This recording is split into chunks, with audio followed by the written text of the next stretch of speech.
இயேசு இந்த உலகத்துக்கு திரும்ப வருகிறார். இந்த உலகத்தை ஆளுமை செய்யணும், சாத்தானுக்கு தெரியும். இயேசு இந்த உலகத்துக்கு திரும்ப வந்து இதுல ராஜாவா வீற்றிருக்கணும். எருசலேம் தான் ஹெட் குவார்ட்டர்ஸ், தலைநகரம். அது மகாராஜாவின் நகரம் என்று வர்ணிக்கப்பட்டிருக்கிறது. அங்குதான் ஒரு சிங்காசனத்தை ஸ்தாபிப்பார். சாத்தானுக்கு என்னன்னா, ஒருவர் ஆட்சி அமைக்க வேண்டுமானால் அவருக்கு என்ன தேவை என்று நினைக்கிறீர்கள்? அவருக்கு ஒரு இராணுவம் வேணும், படை வேணும், ஜனம் வேணும், காசு வேணும், சிங்காசனம் வேணும். எல்லாவற்றுக்கும் மேல ஆளுமை செய்வதற்கு ஜனங்கள் வேண்டும். ஜனங்கள் இல்லாட்டா அவர் என்ன ராஜா?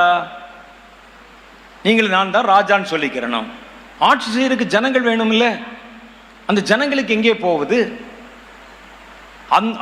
சாத்தான் என்ன செய்கிறான்? 7 வருஷம் முடிவிலே இயேசு வரப்போகிறார். அந்த 7 வருஷமும் என் கையில தான் ஒட்டுமொத்த உலகம் கொடுக்கப்படுகிறது. இந்த ஜனங்கள் என் கையில தான் இருப்பாங்க. இதுல ஒருத்தனை கூட விடாதபடிக்கு என் கட்டுப்பாட்டில் வைத்து கொண்டால் இயேசு திரும்பி வரும்போது அவர் ஆளுமை செய்வதற்கு இந்த பூமியில ஆளே இருக்க மாட்டாங்க. யார் இருப்பா?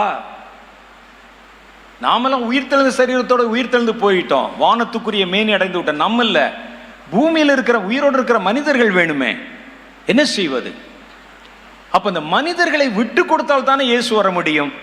இல்லாவிட்டால் இயேசு வந்து பார்க்கிறார். அவனுடைய கற்பனை. இயேசு வானத்தில் வந்து பார்க்கிறார். எல்லாரும் முத்திரையை போட்டு சுத்திட்டு இருக்கிறாங்க. இந்த கையில 2 முத்திரை, அந்த கையில 2 முத்திரை. சாத்தானை ஆராதித்து கொண்டிருக்கிறார்கள். இப்ப நம்ம இறங்கினா வெறும் உலகத்தை தான் பிடிக்க முடியும்.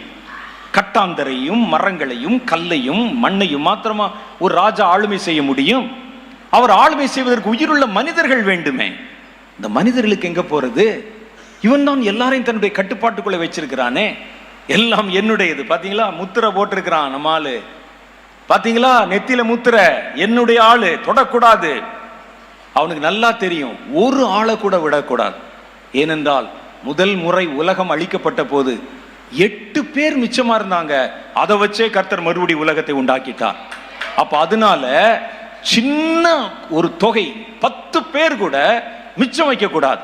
அதனால்தான் ஒவ்வொருவரையும் இண்டிவிஜுவலாய் வேட்டையாடி கொண்டிருக்கிறான். ஒவ்வொருவனுக்கும் ஒவ்வொரு விதமான கண்ணியை வைக்கிறான். இரவு பகலா சினிமா, இரவு பகலா அசுத்தமான படங்கள், இரவு பகலாக தேவையற்ற களியாட்டங்கள். அது ஒரு பக்கம். இன்னொரு பக்கம் பார்த்தா அரசியல், இன்னொரு பக்கம் பார்த்தா மதம், இன்னொரு பக்கம் பார்த்தா ஜாதி, இன்னொரு பக்கம் பார்த்தா பஞ்சம். ஜனங்களை தன் கட்டுப்பாட்டுக்குள் கொண்டு வந்து ஜனங்களை மிரட்டி பணிய வைக்கணும். சாத்தான் அதை கற்றுக்கொண்டு விட்டான்.